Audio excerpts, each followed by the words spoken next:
comment prier et quoi demander. Vous est-il déjà arrivé de vous préparer à prier et soudain, vos yeux ne tiennent plus. Votre cerveau a tendance à vagabonder et impossible de rester concentré. Mesdames, Mesdemoiselles et Messieurs, chers amis, bonjour. Bonjour et bienvenue pour le 5e volet du retour des enfants de la lumière. J'espère que vous avez passé une belle semaine et que vous avez pensé à rester positif, quelle que soit la situation, tout en établissant et tout en maintenant un lien spirituel avec votre Seigneur. Vous avez dû vous rendre compte que c'est difficile de garder en soi de bons sentiments. Mais une fois que l'on prend l'habitude de laisser Dieu gérer notre vie, tout devient plus facile, plus clair, plus simple. Le plus compliqué est de garder ces bons sentiments et de persévérer dans la foi. Aujourd'hui, nous allons voir comment nous devrions nous y prendre pour prier et surtout quoi demander. Alors, sans plus attendre, et comme à l'accoutumée, demandons à Dieu de nous assister, de nous éclairer, afin de comprendre son message de paix, d'amour et de foi. Générique.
L'être humain est décidément le même, quelle que soit sa race, sa religion ou son intelligence.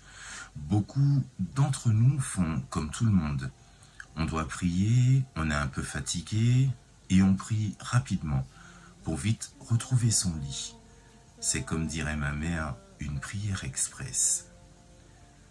On a passé toute la journée au travail, on est rentré claqué, on s'est détendu. Après une bonne douche, on s'est par là même restauré. Bref, on est bien là, calé dans son fauteuil préféré. On est devant le grand écran. On est bien réveillé jusqu'à ce que la fatigue commence à nous gagner. On a hâte d'aller se coucher. Une fois dans sa chambre, on a le temps de jouer encore un peu sur son téléphone ou sur sa tablette, de regarder la météo, de voir même les messages non lus de la journée. Et on décide d'aller se coucher.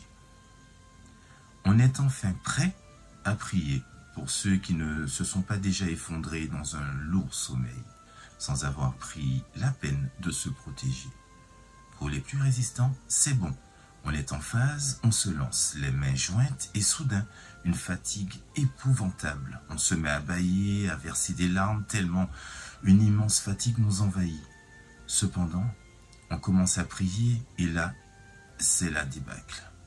Impossible de rester concentré. On bâille, on pleure, on essaye désespérément de rassembler ses esprits, mais cela devient de plus en plus compliqué.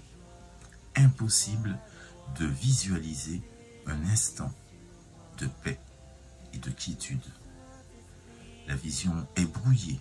L'esprit commence à s'endormir peu à peu, jusqu'à ce que le corps suive également.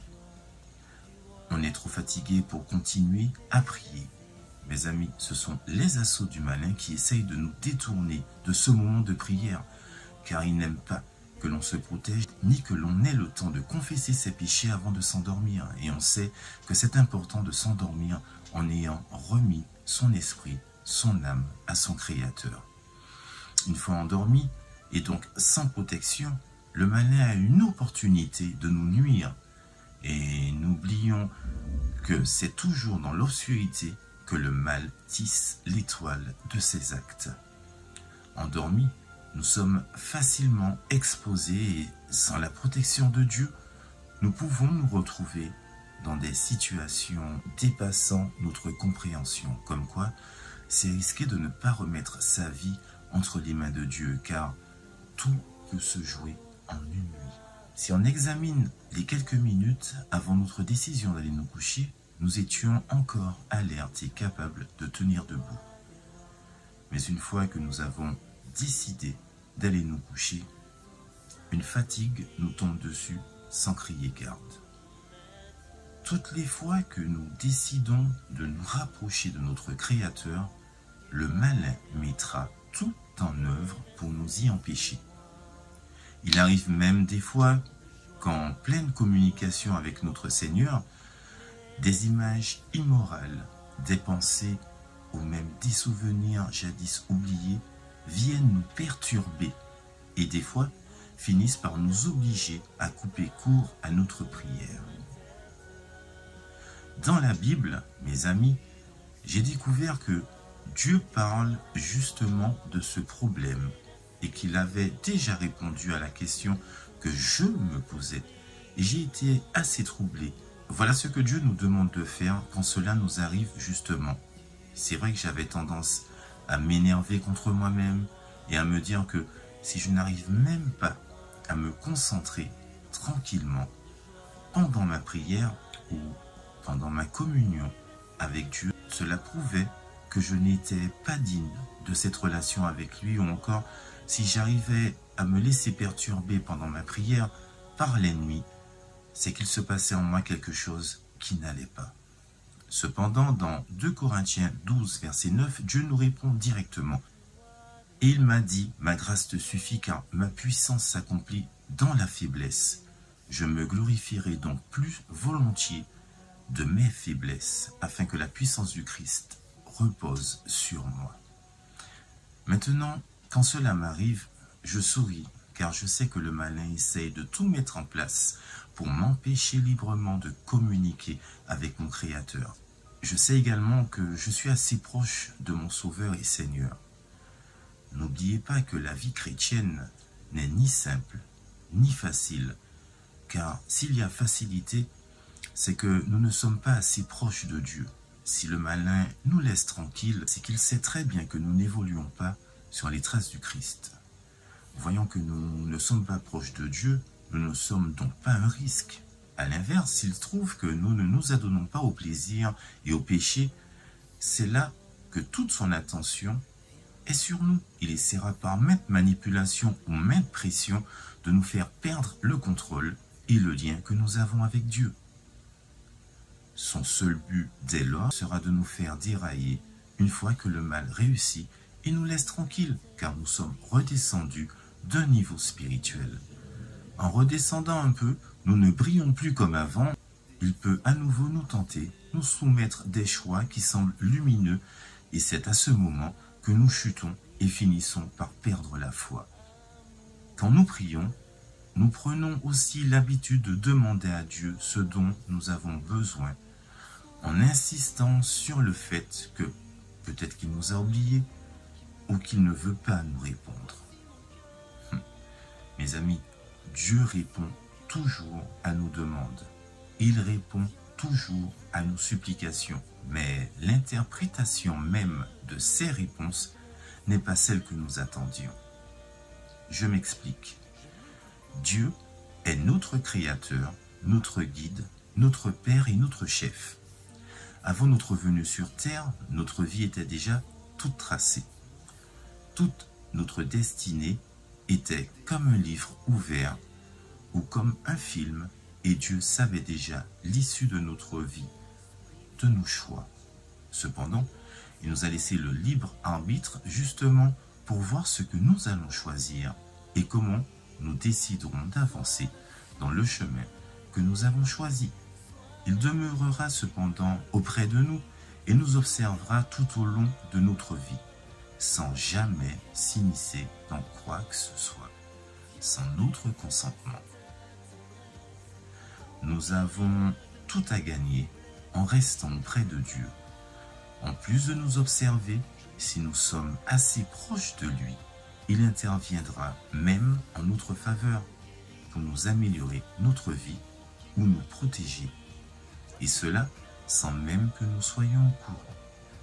Des fois, nous sommes contraints de changer nos plans, nos priorités, car rien ne va comme nous le désirions. Mais il y a une raison à cela. Dieu, tout simplement, ne juge pas que nous soyons prêts. Et quand le moment sera venu, nous aurons alors la possibilité de concrétiser ce qui nous tenait à cœur. Il prend le temps de nous former, de nous améliorer, afin de profiter pleinement de ce moment tant attendu. Dieu ne veut que notre bien, et pour cela, il veut que nous recherchions premièrement sa gloire, son amour, et à respecter ses commandements, car c'est là la véritable base du chemin chrétien. Ceux qui passent leur temps à prier sans les bons sentiments dans leur cœur et sans demander à Dieu, premièrement, de leur accorder le Saint-Esprit afin de comprendre la situation et de s'y accommoder ou adapter au mieux, ne verront pas leur prière exaucée. Il est bien écrit dans la Bible, dans Matthieu 6, verset 33, « Car toutes ces choses, ce sont les païens qui les recherchent. Votre Père Céleste sait que vous en avez besoin. Cherchez premièrement le royaume de la justice de Dieu, et toutes ces choses vous seront données par-dessus. » Ne vous inquiétez donc pas du lendemain, car le lendemain aura soin de lui-même. À chaque jour suffit sa peine. Cherchez premièrement le royaume et la justice de Dieu. Voilà donc la seule chose, selon Dieu, que nous avons à faire. Ne nous inquiétons pas de savoir si demain nous serons riches ou pauvres. Ne nous inquiétons pas de savoir si nous allons guérir ou pas. Ne cherchons pas à forcer Dieu à nous donner quoi que ce soit, car toutes ces choses que nous lui demandons, autres que son amour et sa lumière, ce ne sont que les païens qui recherchent ces choses. Ayons dans notre cœur l'assurance que Dieu est toujours au combat pour ses enfants. Et restons concentrés sur le fait que ce soit un véritable Dieu d'amour et un architecte de la vie. Il fera toujours en sorte que nous ne manquions de rien. Et c'est dans son amour, dans ses commandements et dans son chemin que nous aurons tout en surplus. Ne perdons pas de vue que le plus important est de vivre dans sa parole et transmettre son amour et son enseignement dans le monde. Nous sommes dans le monde, mais nous ne faisons pas partie du monde. Tâchons de rester dans les préceptes de Jésus.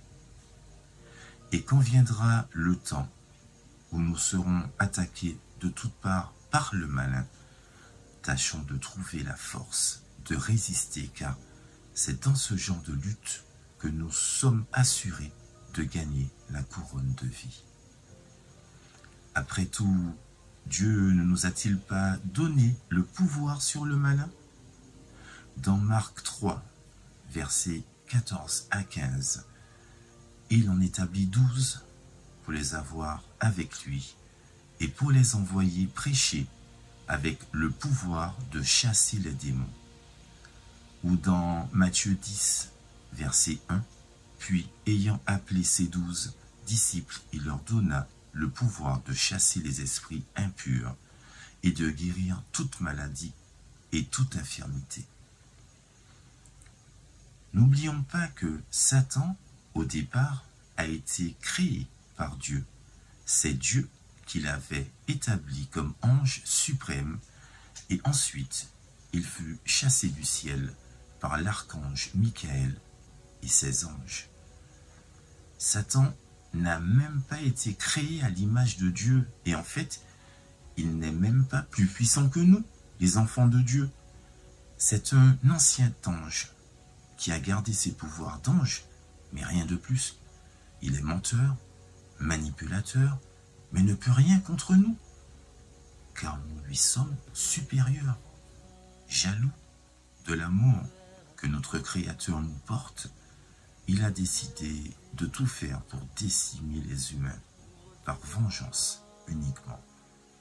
Pour moi, il n'est rien d'important et ces frasques d'anges déguisés en anges de lumière ne m'impressionnent plus depuis que je sais qu'il est en dessous des enfants de Dieu. Il est lui-même obligé d'écouter Dieu et ne peut rien faire sans le consentement du Créateur. Alors, s'il n'a aucun pouvoir directement sur les enfants de Dieu, pourquoi en aurait-il sur moi si je vis selon les préceptes du Seigneur? N'ayons pas peur de lui et n'hésitons pas à lui rappeler sa déchéance et son immoralité. Je vous assure qu'il n'a aucun pouvoir sur nous si nous vivons dans les commandements de notre Seigneur, car nous sommes envahis et rayonnants du pouvoir de notre Créateur à travers nos cœurs. Nous brillons d'amour, de joie et sommes une source de haine vis-à-vis du malin. C'est pour cela que c'est si compliqué pour les chrétiens de suivre Dieu sans être constamment attaqués par le mal. Essayons de rester dans sa lumière et vous verrez que vous n'aurez rien à craindre. Dieu, dans son amour, sera notre bouclier et plus nous persévérons dans son amour, dans sa loi et dans ses commandements, plus nous serons assaillis par les tentations. Mais à nous de garder la joie, la paix et l'amour au fond de nous, car c'est la preuve que notre chemin est bien celui qui mène au Christ. Maintenant, même quand les problèmes s'accumulent, je reste stoïque, souriant, confiant, car je sais que rien ne pourra m'atteindre. Avec la protection de mon Créateur, je sais que le mal tombera et que toutes ces tentatives sont vouées à l'échec. Maintenant que je sais qu'il ne peut plus monter au ciel, proposer à Dieu des tests et des expériences sur nous, je sais que le Créateur n'a plus de contact avec lui depuis la mort de Jésus. Alors, je peux vivre sereinement la vie qui m'a été confiée. Mes amis, ne perdons pas de temps à essayer de chercher les richesses, la célébrité ici-bas, car ce ne sera qu'éphémère. Jésus n'a jamais été une superstar, mais juste un fils de charpentier qui a ensuite commencé un ministère d'amour, de paix, de joie et de rédemption. Vivons à l'ombre du Tout-Puissant et ne cherchons pas les choses matérielles, futiles, éphémères, mais tâchons de nous nourrir d'aliments spirituels que Dieu nous transmet. Faisons confiance à Dieu même si cela prend du temps et essayons de nous améliorer afin d'être prêts à recevoir tout ce que notre Seigneur a à nous donner. Pour ma part, je lui fais entièrement confiance, même si je ne comprends pas toujours ce qui arrive. Je recherche à ce moment la présence de Dieu et son esprit afin d'essayer de discerner le vrai et l'unique chemin qui me conduira à mon Créateur. La vie ne nous fait pas de cadeaux, mais Dieu nous bénit en tout temps. Tâchons de lui faire juste confiance et sachez qu'être enfant de Dieu n'exclut en aucun cas les problèmes dans notre vie, mais c'est simplement la présence de Dieu, son amour et son aide qui nous permettent de continuer sans subir de lourdes pertes. Et quand bien même nous souffrons, cherchons premièrement son royaume et nous aurons tout en surplus. Mes amis, le temps passe vite et nous devons rester dans la foi, dans l'amour, dans l'espérance que Jésus revienne rapidement. Notre émission touche à sa fin et j'espère que vous avez passé un agréable moment de méditation avec moi. Que Dieu vous aide et vous bénisse, apportant à votre cœur douceur, joie, paix et amour tout au long de votre vie. Bonne journée, bon sabbat, bon Shabbat, bonne semaine à vous et que Dieu vous bénisse abondamment au nom de son Fils Jésus, mort sur la croix du Calvaire pour la rémission de nos péchés. Aimez-vous les uns les autres et je vous dis à très bientôt.